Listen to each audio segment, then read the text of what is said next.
Well, for those that I don't know, I'm Aimee Falchuk, and I'm actually a core energetics practitioner and, a student of the Pathwork Lectures. I find these lectures to be game-changing in terms of just who I am and how I am in life and who I am as a therapist and who I am as a teacher. And every time I read a lecture, I generally pick them almost accidentally. And then I realize why I'm reading a particular one. There's something I need to learn in myself, and then there's something I would like to teach. And I found this lecture, The Defense, and I thought to myself, oh, this is so simple. It's like everybody knows what a defense is, and everyone's defensive, and everyone's working on it. There's nothing really to teach here. And that's bullshit. I sort of read it again and read it again, and I thought there's so much to teach here. There's so much in our world at the moment, both at a global level and at an individual level, where our defenses are really the cause of so much strife and suffering, whether it's just how you are in relationship to yourself or how you are in relationship to a partner, how you are in relationship to your community, or how you are in relationship to the world. When we're in defense, when we're protecting ourselves from some perceived threat, we're going to behave in a certain way that has a consequence. And that consequence is going to have a consequence, and that consequence is going to have a consequence, and off we go into the world. So to me, it feels like a very relevant lecture. And so my hope is to present it to you in the way that I tend to with these lectures, is I do work off of the lecture, and then I add just my own theory or theories of the people I study, and then make it really, my goal is to make it applicable for you so that it makes sense. Sometimes the lectures are dense, and you can wander off, and so my desire is just to bring it home in a way that you leave today with like some more clarity, some more insight into your own defense systems. I want to challenge you to one thing. Oftentimes when we present this, people start thinking about people they know and those people's defenses. And I want to encourage you to stay with yourself tonight and bring the attention to yourself about your own defenses, maybe in relationship to that person, but let that person's defense system be discovered on their own time, and stay with yourself. That's the only thing I ask, and your indulgence with my voice tonight. So I want to just start with something qualifying, which is defenses for the most part are unconscious and involuntary until they become conscious and voluntary. And sometimes defenses are there because we have experienced like shock trauma. And sometimes defenses are there because we have intergenerational trauma that we're not even remotely aware of, that we're walking around with from grandparents, great-grandparents, great-great-parents, cultures from far back when.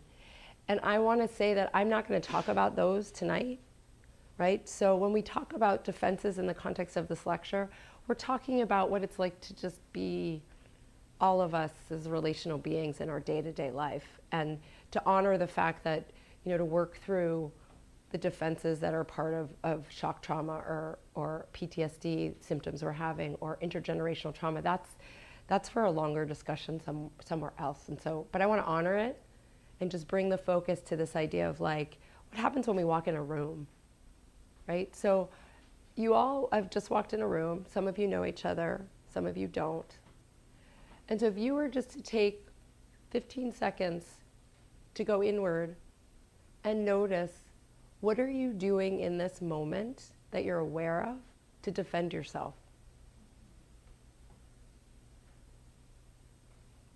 And the way you can notice is, are you holding your breath? Are you like tightening muscles? Are your butt cheeks just tight? Are you holding your shoulders? Do you have a hard stare? Are you not making any eye contact? Do you feel like, I have to know all the answers to whatever she's going to present? Are you judging me? Are you judging yourself? Just notice if there's something that just comes online, and you don't have to know why, but just take notice of it and see if you can ask yourself, like, what am I afraid of? Like, what am I most worried about in this moment?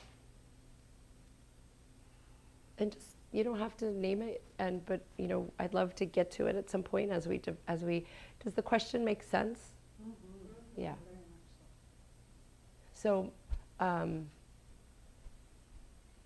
just stay with that for whatever it is, and just watch it, see if it shifts over the course of the lecture. And does anyone feel a burning need to share it? Like, would it help to share it? I'll just say that I'm going to unfold my legs Okay. now because they were very tight. Great, great. So I feel much looser now. Looser. Just let that happen. Okay, great. Is there something about the Yeah, it keeps me safe. safe from? Right, small, well, from anything that might come at me. Yeah. You know. Yeah. Something unexpected. Yes, okay. You know. Yes, protecting yourself against something unexpected. Great, okay. All right, so here's the agenda for as long as my voice lasts, which is, 1, defenses exist, and the opportunity for tonight is to recognize A, that they exist, B, that they have an impact on your life that isn't serving you. That's sort of the assumption that's being made here, okay? 2 is, what is a defense, and how does it form, and how does it show up? And what's the impact that it has on our system, our entire well-being, our minds, our emotions, our will, our spirit, our body? What effect does it have? What damage does it cause in the spirit of something the Pathwork calls the vicious circle? Like, what vicious circles do our defenses create that actually creates more harm in the long run than maybe being undefended could cause, right? Which potentially could cause good. And then the last thing is, what do we do about it? How do we work through a defense to no longer be in a fully defended state?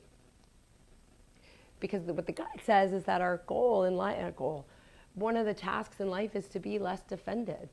Because in an undefended state, lots of good things could happen. Deeper experiences, more truth, more connection, more intimacy, more risk, more lots of stuff.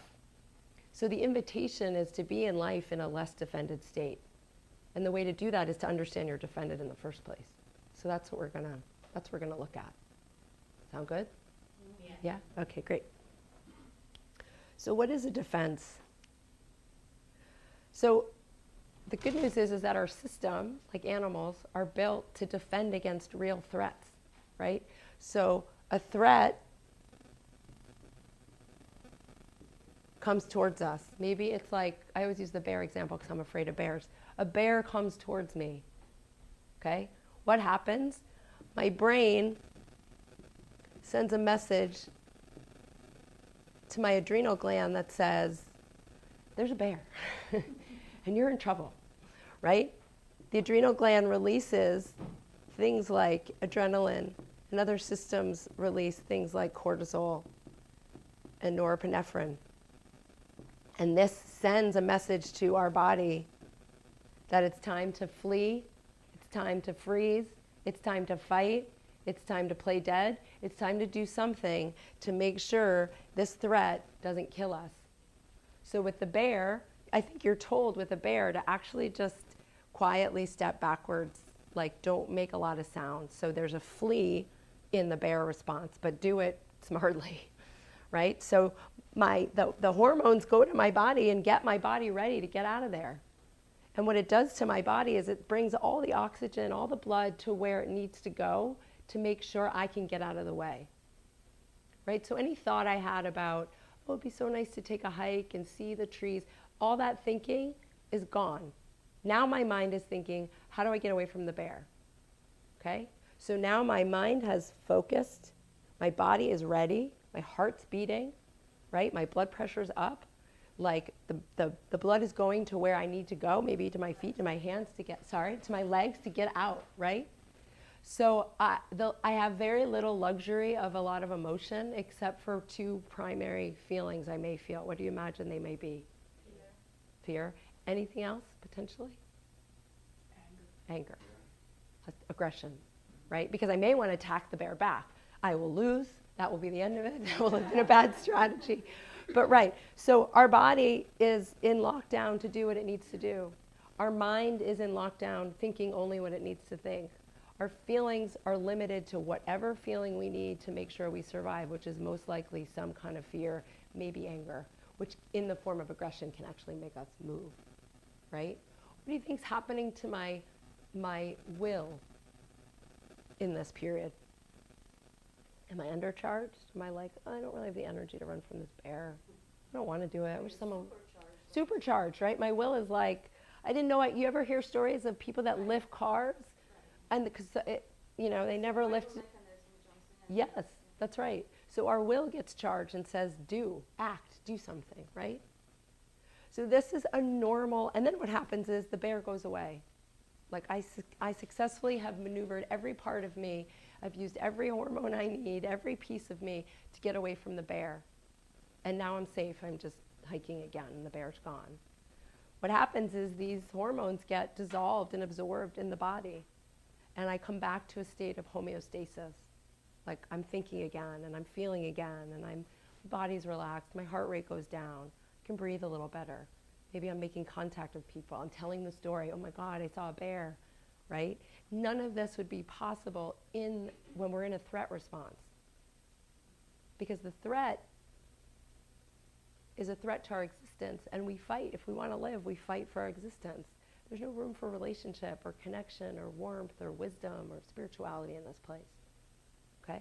So this is a really good thing that our systems know how to do this. This is what has kept us alive. Literally, physically alive, right?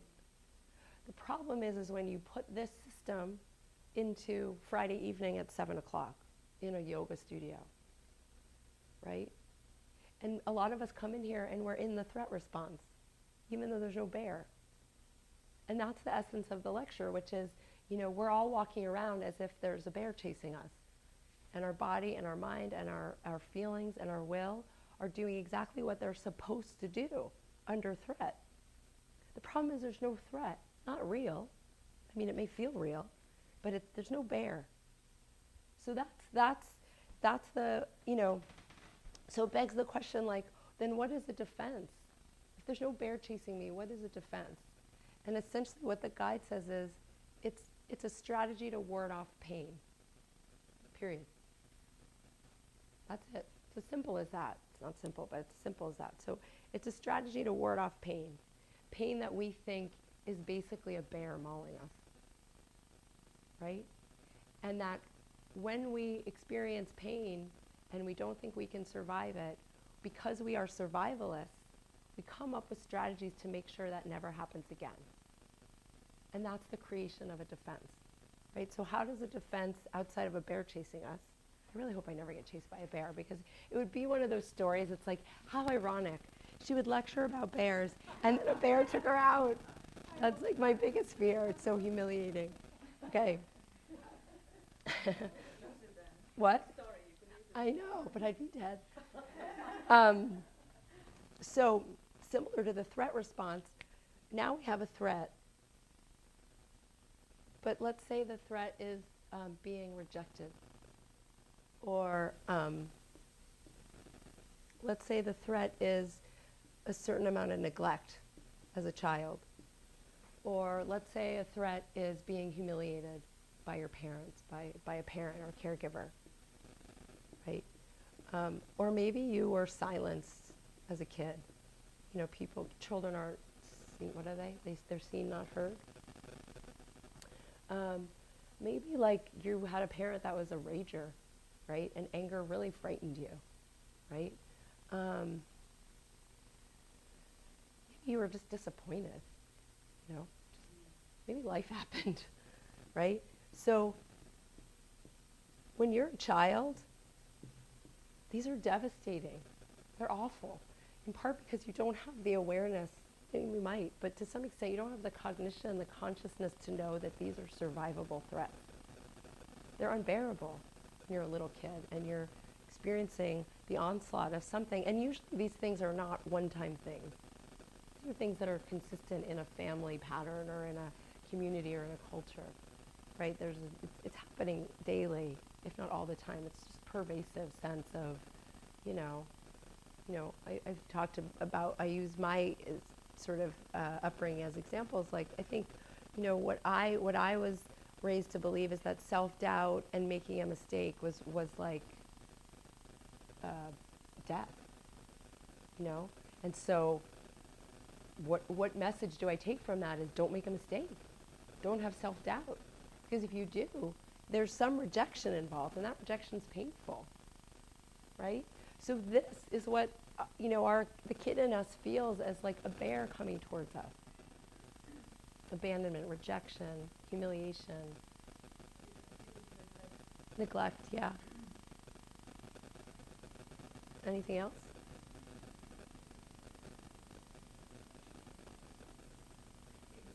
Ignored. Okay. Not being loved. Criticized. Shamed. Shamed, yeah. Okay.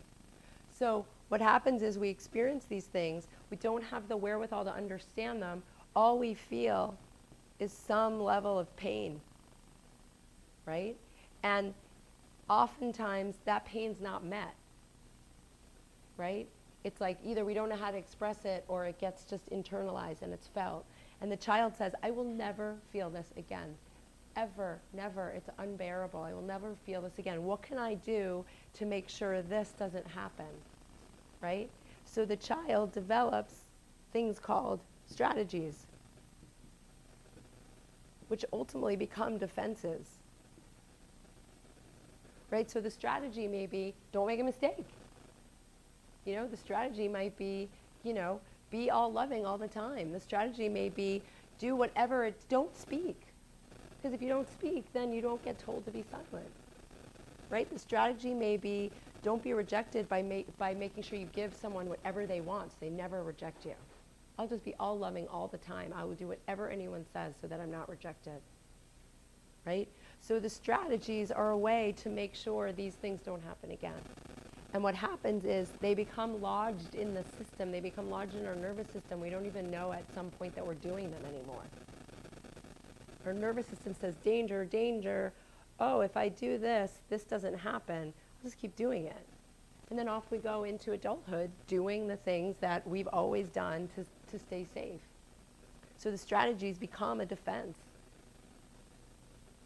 And the defense, because doesn't matter. The defense shows up everywhere in our system. So the defense shows up in our thoughts. So the thought is, if I make a mistake, I will be rejected and humiliated. Therefore, I can never make a mistake. That's the thought. The feeling is, make sure I limit my feelings to anything that's not going to get me into trouble. So if I let my feelings become primary in my life, there's a good chance I'll make a mistake. Because my feelings are kind of out of control and they're not rational. So let me stay in my head and avoid my feelings, because these feelings are going to land me where I experience pain. So I'm going to shut my feelings down. My body, if someone has to be perfect and can't make a mistake, what do you think they do with their body? Do you think that they're open and free and spontaneous with their body, or do you think they're fairly controlled? Just look at me. That's your answer. Controlled. Why? Because if you really let your body go and you're free and you're playful and you're spontaneous, you could make a serious mistake. You could embarrass yourself, right? So my mind says don't make a mistake. My feelings say don't have feelings because they'll get you into trouble. My body says don't move a lot, right? What do you think my will is going to do in that place? I can't make a mistake. You think it's going to shut down the will? And what would get replaced? What would happen? Right. So there may be a collapse. You're thinking that that person could just sort of collapse in it. That's interesting, and it does happen. My will, I became all will. I became a doer, because that was the surefire way to be successful, to make sure I didn't make a mistake. But in the end, you burn out, and you do collapse, and you do fall into depression, because who can run that fast for that long? Yeah. Right? Spiritual energy is like wisdom and truth. And when you're being chased by a bear, there's one truth in the room. One. Yeah, which is a bear's chasing me and I got to get out of here. So the spiritual question of, why is a bear chasing me? And why am I afraid of the bear? And how can I learn from this? There's no room for that.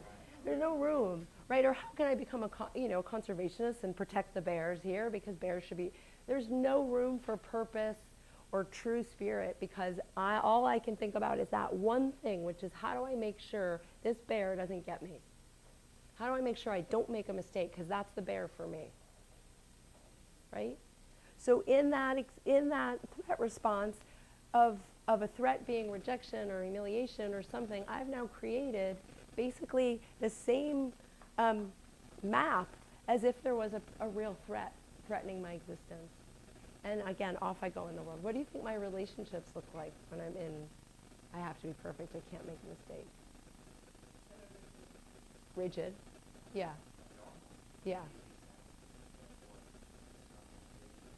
Yeah. And if you're in a relationship with me, do you think you can really feel me? If you're sensitive enough, right. But if I just meet you and I'm like, hi, I'm Aimee, and I'm not going to say this, but I'm going to act like it, I'm perfect. Do you want to be in a relationship with me? Right. I try so hard. Right. Right. So this is what we're talking about in terms of a vicious circle. Right? So what the guide says is that, like, we have a threat. We have feelings associated with it. We don't like those feelings, so we develop behaviors that make sure that those feelings don't happen again. The problem is that behavior makes the threat come true. Right? Because if I'm trying to defend against being rejected, and I create a behavior that actually creates separation from me and you, I've just created the thing I'm most afraid of.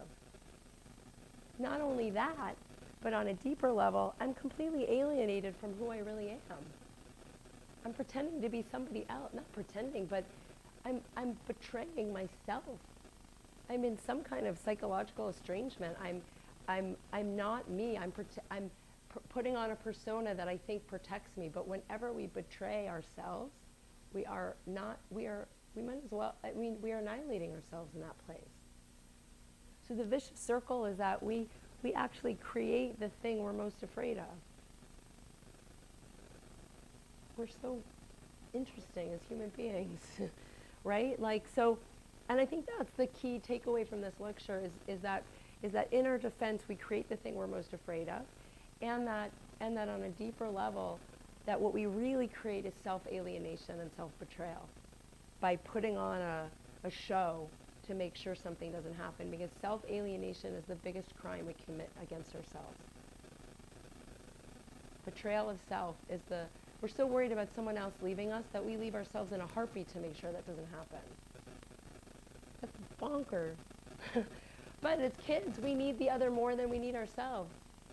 I mean, there's a method to the madness. It's not like we're like, I think I will self-betray myself because that's really fun. We self-betray because it's like, I'll do anything to get you to stay with me because I'm a kid and I need you. So betraying myself is easy so long as it means you stay with me. But we're not kids. We don't have to be kids in our adult world. We're adults who don't have to be dependent on the other. We don't have to give ourselves away to get the other to stay. Because the other person doesn't have to stay. We're going to be okay if they don't leave. It's going to suck, but it's okay. And that's the invitation of the lecture. It's like, can you find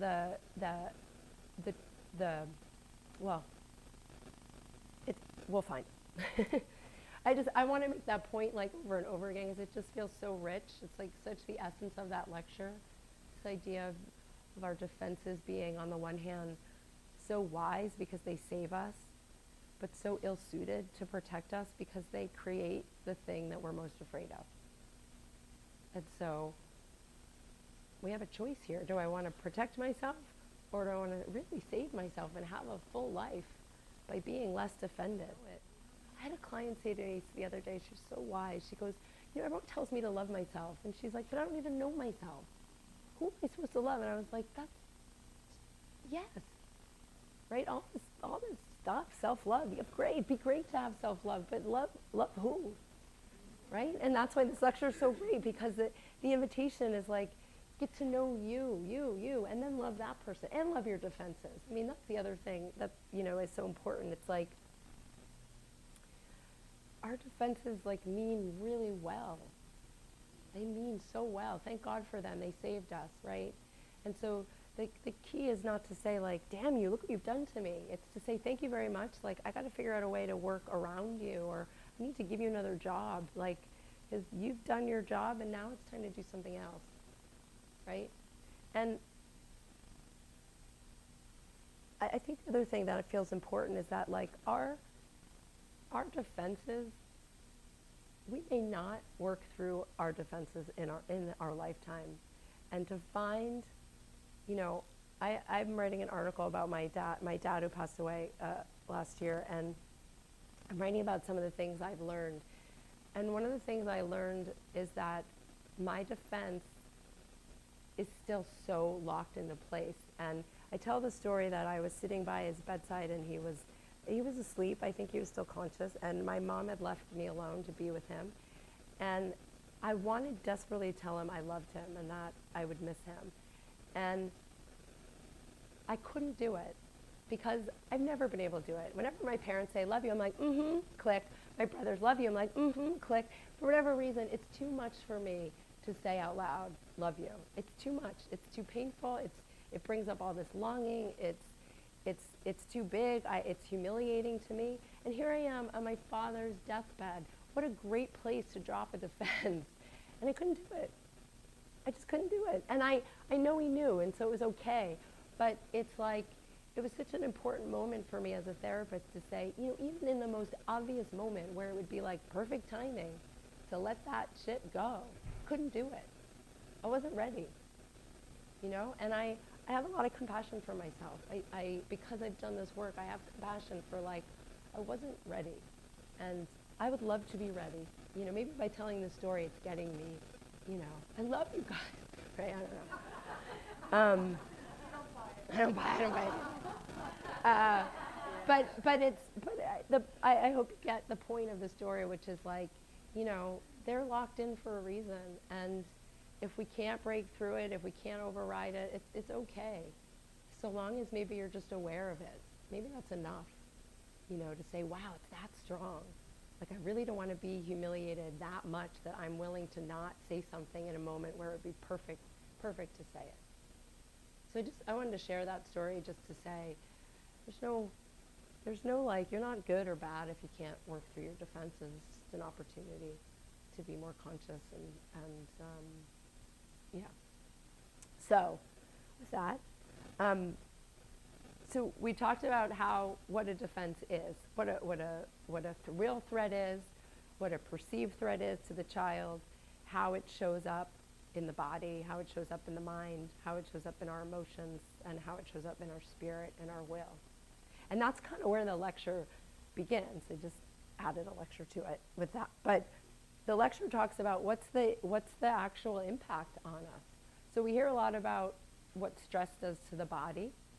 So when your hormones are pumping, when your stress hormones are pumping all the time because you think you're under threat, what do you think happens to your physical body?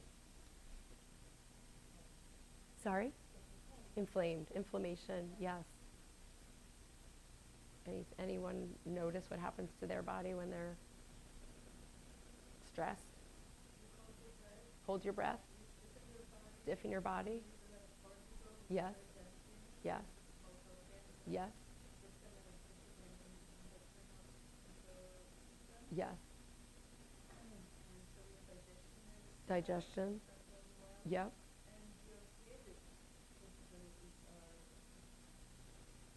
Yes. Correct. That's right. So on the physical level, digestion issues, fertility issues, sleep, inflammation, skin issues, right? Joint issues, muscle tension. You know, people are getting, you know, the massages every day. It's like it's not going away. Tension's not going away. Their neck, their shoulders, their knees, their hips, their feet, right? Grinding, the jaw, headaches, absolutely, right? All that holding. Chronic illness, absolutely. Hair falls out, rigid, a tightness, right? So this is all happening, you know, on some level when a bear is chasing us, you want your bodies to kind of do this stuff. Lock down, tighten up, you know, mobilize, right? But when you're in that chronic state, it's happening over and over and over again on a daily basis to your physical body. And there's an impact on anything you want to create, whether it's a child or whether it's a bowel movement. I mean, whatever you want to create, it's not happening the way it's supposed to. Oh, Jesus. My dad always called it a bowel movement. He was a doctor. So he was like, is everyone having bowel movements? Like, yes, Dad. We're all good. We're all good. Thank you. Anyway, okay. So we talked about the mind. What happens when you think about your defense? What's your thinking like? Like, what literally is your thinking like? So you said you're protecting yourself from being surprised, unattacked without knowing. The unexpected. So what happens in your mind with that when you're protecting yourself? What are you thinking about? Well, I think that's an unconscious thing from childhood. Okay. Fear. Yeah. And the point well taken that these are unconscious. So, things like fixed thinking, or things like all or nothing thinking, or things like minimizing or rationalizing or intellectualizing, these are all forms of mental defenses. I can't have a feeling, so I'll just talk myself out of it, right? Or I'll go into a room and I'll look, who's the threat here? Who's the threat? I'll orient towards threat. Who's safe? Who's threatening? So I start to think in lines of like good and bad. Who's safe? Who's threatening? Now, in some ways, that's a good thing. We want to be, aware of who's threatening and who's safe. But in the threat response, everyone's a danger until we rule them out. So the thinking is very limited. So truth and wisdom are not byproducts of defenses. It's a luxury to be in wisdom from a defensive standpoint. You don't have the mental ability to have that kind of lens. The lens narrows, right? We talked emotionally that the two primary emotions we feel when we're in our defense are anger, because we need anger to be aggressive or to fight back, or fear, because we need it to get out if we need to. What do you imagine warm feelings or connecting feelings or love, where do those fit when you're in a defensive state? They're not there. How come? Yeah. And they're not safe, right? It's not safe. Vulnerable. That's right. And in this situation, it's more like, if I have to be perfect because I don't want to be humiliated, then I'm certainly not going to show my heart unless it's going to serve being perfect and not humiliated. Right. So emotions really have to be curbed unless they're useful in making sure the threat doesn't accomplish what it's threatening to do. What the lecture says is that underneath in the defensive place of the defenses we talked about, underneath the anger is actually the pain and the hurt. And so what you really need to let yourself feel is the pain. And that's the way through the defense, and we'll get there. But just to know that when you're in your defense, you're primarily in anger or fear, and it may show up as hostility or irritability. But that's pretty much the range of emotion that happens in a defensive state. When you're out of your defense, you may feel you have much more fluidity and range of feeling, right? And anytime you feel your feeling state is limited, you probably are in a defense. So it's a good way to catch yourself. So the will, we talked about, the will when you're in defense is usually an overcharge or an undercharge. Because collapse is also a strategy to make sure someone doesn't get you, right? Like, I won't speak. I won't be big. I won't be. So there's an actual like surrendering of the will as a way of protecting yourself. And then there's an overcharging of the will, like, I'll get you, bear. Can you imagine? The bear would be like, you gotta be kidding me. But like, we come up and we're aggressive and we use our will to make sure we're gonna be safe. Or we kind of make ourselves meek and collapse because that will keep us safe. There's a helplessness in that, right? And then you brought up our spiritual life. So, they did studies of veterans with PTSD, and they noticed the part of the brain that captures imagination is shut. It's shut down. Because when you've been in trauma, like, imagination's a luxury. Creativity is a luxury. Like, oh, let me fantasize, let me create. Again, you're in threat. You don't have the ability to be creative and imaginative and fantasize about a beautiful life or people, or that isn't allowed, right? And our spiritual life is about our creativity and purpose and creation and expansion and moving forward, right? When we're under threat, we're trying to get away from something. When we're in our spiritual life, we're trying to go towards something. So in our spirituality, when we're in a defense, it's shut down. So we're not moving really towards anything. We're just trying to save ourselves. So, so that's the lecture, is that's the toll it takes on our entire system. And then there's the consequence of that. So that goes back to the vicious circle. So all of those contractions of our energy have an impact on our life. And they often, again, recreate the thing that we're most afraid of. Right? If I'm being an aggressor, or I'm withdrawing as a way to protect myself because I don't want to get hurt and be alone, most likely being aggressive or withdrawing is going to result in me being alone. Because someone's going to either be like, I don't like your aggressiveness, or you keep disappearing, so I'm going to go away too. And there we go. Was it worth it? Probably not. You know? Well, you're still alive. You're still alive.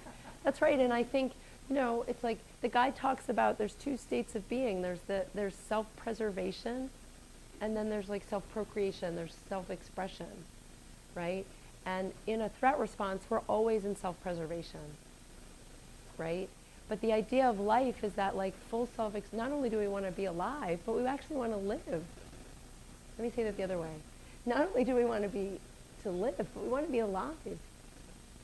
And alive is to be thinking and feeling and relating and doing and not doing and letting go and stepping in and stepping out and being in intimacy and being in our purpose and being creative. Like, that's what being alive is. But in our defense, it's like, I don't have time for that. I'm trying to live. Right? So the guy asks a really important, I feel like Bobby Brady. Do you guys know? The young people may not know Bobby. No, it was Peter. Peter, remember Peter's voice? Okay. Brady Bunch. They were in a singing group, and Peter like started to go through puberty, and okay. So the guide says, what are you actually afraid of? And is it a real threat? So I throw it out to the room. What if you're willing to share, what are you afraid of? Outside of getting chased by a bear or you know, a real threat, like a real threat that's to your system, like, what are you afraid of?